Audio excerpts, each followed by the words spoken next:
दीदी जीजा जी भी आ रहे हैं चांदनी का जन्मदिन मनाने। खुशी दामाद जी को बुलाने की क्या जरूरत है, कोई बड़ा कार्यक्रम थोड़ी हो रहा है। अरे तो क्या हुआ बुला लिया। दीदी शादी को मैं बोर्ड का एग्जाम चल रहा था, जिया से मिल नहीं पाई, आज ही बहाने जिया से मिल लूंगी।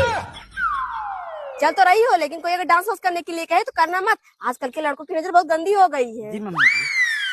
नमस्ते मम्मी जी, लग रहा है सब लोग मेरा इंतजार कर रहे थे क्या?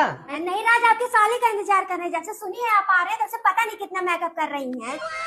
अच्छा ठीक है, आप सब रुकिए, मैं साली जी को लेकर आ रहा हूँ। साली जी। जीजा जी आ गए, अभी इनको सरप्राइज दे देती हूँ। साली जी। सरप्राइज। जीजा जी, मम्मी जल्दी से आइए। जीजा जी उठिए, आपको क्या हो गया? हे प्रभु, हे हरि राम कृष्ण जगन्नाथ प्रेमानंद, ये क्या हुआ?